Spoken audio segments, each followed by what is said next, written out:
What's up everybody, Nate here from Out of the Basement, bringing you a brand new action figure review. Today we are looking at the Bandai 1/12 scale Mandalorian Beskar armor model kit. It's been a long time since we've done a model kit review on the channel, but of course you guys know that I am a big fan of the model kit line. I find building these Star Wars kits a lot of fun. They're mostly pretty simple. This one included. Very simple build right out of the gate. If you have no experience at all, I'd say this is a great kit to start with. It's pretty easy to assemble. Only took me about 45 minutes total to build. But let's start off here with just taking a look at the package. This is the unpainted version. There is also a more expensive pre-painted version where it's already got like a silver coating on the armor. This is the one that you will find at your local Target. They've been popping up all over. So I'm going to show you how this model looks assembled with no extra work done to it, so you can see exactly what you get out of the package. So here is the front of the box. Of course, great shot of Din right there holding the dark saber. Also has the Beskar spear, and on the side down here you can see that there is a little bit of a bio right there and some pictures from the show. But here is a look at what your Mandalorian model kit could potentially look like, because these are professionally painted promotional images. And you will see that the figure certainly does not look like this right out of the package. Of course, on the side here, we also just get another look at the art that was on the front. And here is a bigger image of Mando right there, looking absolutely fantastic. A lot of stuff I can't read.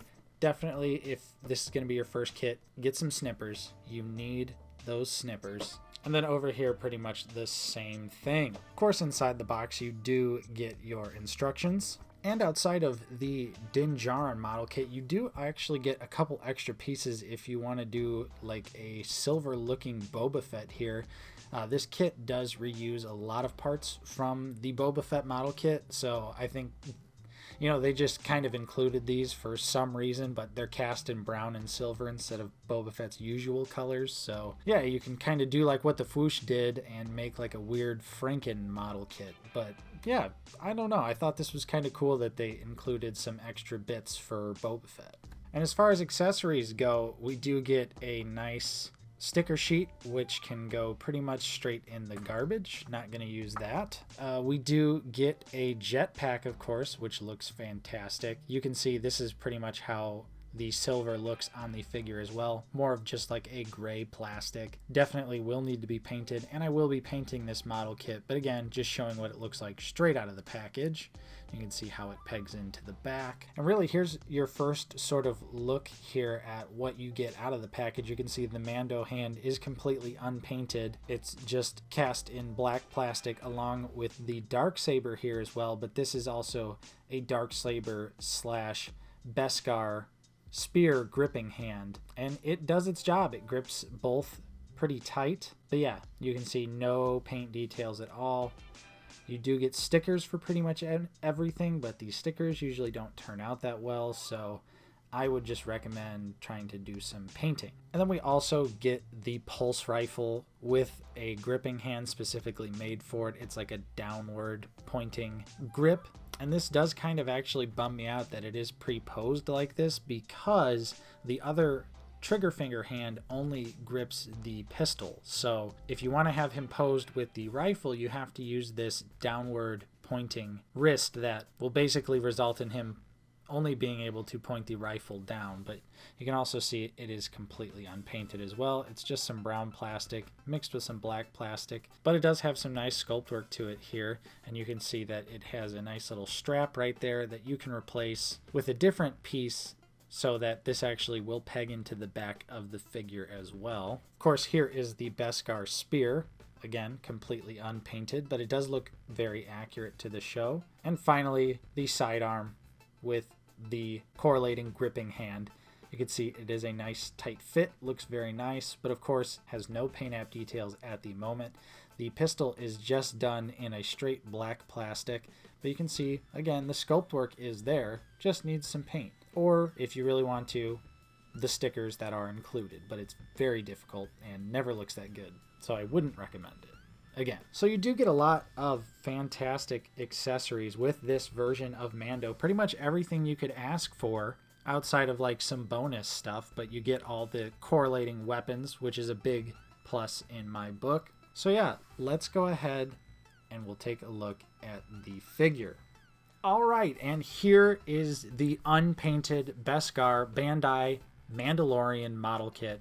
Of course, this is Djarin in the Season 2 Beskar look. And you can see that even though this is unpainted, it actually doesn't look that bad. The gray plastic is kind of shiny, and you'll see later in the video when I compare it to the Black Series figure, they're actually not that far off from each other.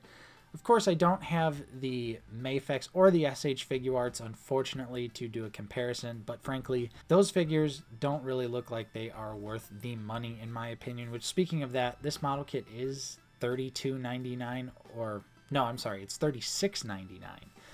So keep that in mind during this review as well. It is a pretty pricey model kit. Definitely took me back a little bit there, but we do get a nice soft goods cape you can see there, and of course, all those really nice accessories and alternate hands. But let's go ahead and take this figure off the stand, of course, so we can get a closer look at those details. All right, so here we are up close and personal, and frankly, I think the helmet looks pretty damn good. Certainly better than the Black Series helmet, which when you compare the two side by side, you could definitely tell that the Black Series figure helmet is a little bit off. So I do appreciate the accuracy of the helmet here. And of course, moving down, you can see all the wonderful unpainted details here. Some really nice sculpt work going on, though. You can see the reuse here from the Boba Fett arms. That's where that little hole right there is where the tubes normally go to. You can see they do have the Mudhorn sigil sculpted in right there, which is a very nice detail, very important detail. We get the gauntlet with the whistling birds as well. And of course, his other gauntlet is pretty show accurate. Moving on, we've got the belt here and sort of the bandolier strap. Again, all unpainted, but looking fantastic. The details are there in terms of sculpting. Everything you really need, even around to the back of the figure, which, speaking of which, soft goods cape included. It is a little weird to put on the actual figure here, but it is a nice material. If you have built Bandai model kits before, this is much better soft goods than they've ever done in the past. This one is actually heavy. It lays nice. It's not like the weird crappy material from the past. Still could definitely be better, but this is still good, and it gets the point across. And of course, from the front, I think it just looks absolutely fantastic. But moving on to the lower part of the figure here, again, the sculpted details are there. Really nice work on Bandai's part, nailing the Beskar armor look here. Of course, all the way down to the boots. Everything seems to be in order for my boy Din here. Everything's looking good. Just needs a little bit of paint to really bring this figure to life. But still, out of the package, this is what you get. No stickers applied, no paint on the figure. I honestly, don't even think it's really that bad. And of course, where the model kits do really shine is the articulation. You can typically get a lot out of these figures. So let's go ahead and see how that goes. All right, so Mando can look up very far. Nice articulation there, but can only look down about this far. Shoulder-wise, this is about what you get out of the figure. Of course, it starts looking incredibly gappy, which is a very minor annoyance with the model kit figures. I think they're engineered well enough that it's pretty easy to hide that gappiness, but when you extend the articulation all the way out, of course, it's going to happen. The arm itself, of course, does rotate around, no questions asked, and it does have sort of like a butterfly joint effect, so you can go forward with it. Can't really go back that much. The shoulder pads do also articulate on the figure, although of course when you get it more closed in the gap there, not so much, but just a little bit of give. Of course, you do get swivel at the bicep here. Double jointed elbows that, aren't bad, not bad. This 90-degree elbow actually articulates a lot better. Of course, moving down to the hand, you do get the rotation there. You do get some motion as well, little up, little down, not too much. But you can see when I switch the hands out to the rifle holding hand, this is what I was talking about.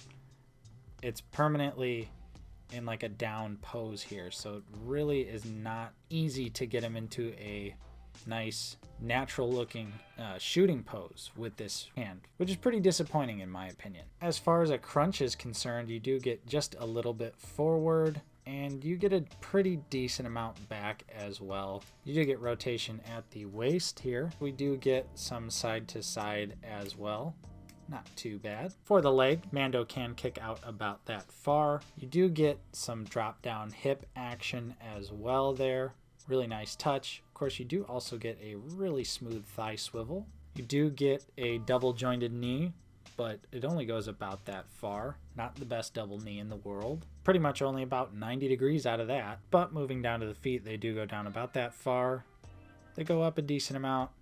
And of course, you do get ankle pivot there.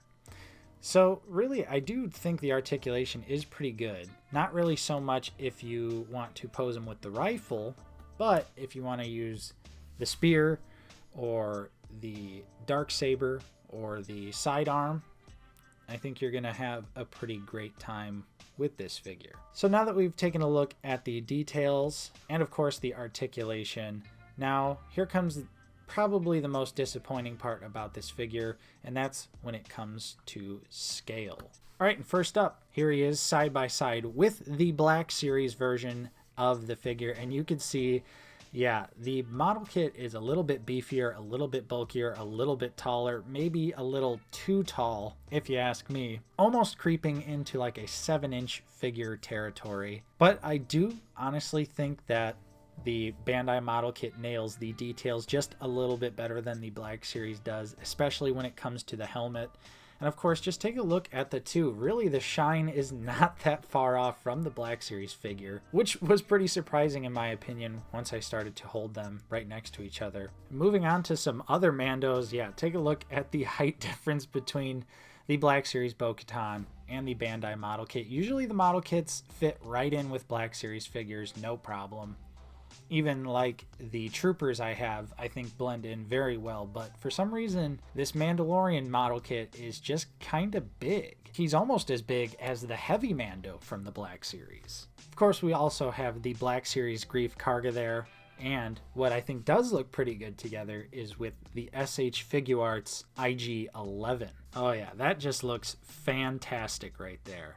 And of course, we've got to do our classics, the SH Figuarts Tank Pilot Commander and the Mafex First Order Stormtrooper. And yeah, honestly, Mafex probably the best in terms of matching scale. I think that looks pretty good as well. So I would have to imagine the Mafex Mando is probably around the same size as this model kit here, which to me, Mafex does skew a little bit bigger. So there you go. That was the scale with the model kit. A little bit too big for the Black Series, but with the IG-11, he looks great, and with the Mafex First Order Stormtrooper, he also looks great. So I'd have to say that with other imported figures, this could fit right in. So if you couldn't tell from my final thoughts here, I think this is an excellent model kit. It's a pretty fun figure. Comes with every accessory, weapon-wise, you could want with Din at this current moment before we've seen Season 3. Yes, it definitely needs some paint. There's no denying that. However, I also don't think it really looks all that bad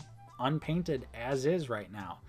The cloth goods cape could be better, but it is a nice touch. And I just love that you can either store the Beskar spear or the rifle on the back of the figure along with the jetpack. However, I think I'm just going to go for a jetpackless look here with the Beskar spear on the back because that just looks awesome in my opinion. I think if you're looking to get into the model kit line for the first time, this could be a pretty good figure, but just know it's not really going to scale well with Black Series. So if you're a Black Series collector, maybe choose a different kit such as the Boba Fett one. But yeah, I think Bandai nailed it. This was a fun kit to build. It's very simple to put together. I think pretty much anyone with any model kit experience or no model kit experience would have little to no trouble assembling this figure. So there you go. That was my review for the Bandai Beskar Mandalorian Din Djarin model kit here. If you enjoyed, don't forget to leave a like on this video. Subscribe if you are new. We're always talking about Star Wars The Black Series and every once in a while the Bandai model kits when they come out here on the channel. So if you like that, definitely would recommend subscribing. Of course, consider joining our channel membership as well. It's only 99 cents a month and you get some pretty sweet emojis. I'm Nate from Out of the Basement. Thank you so much for watching, and I will see you next time.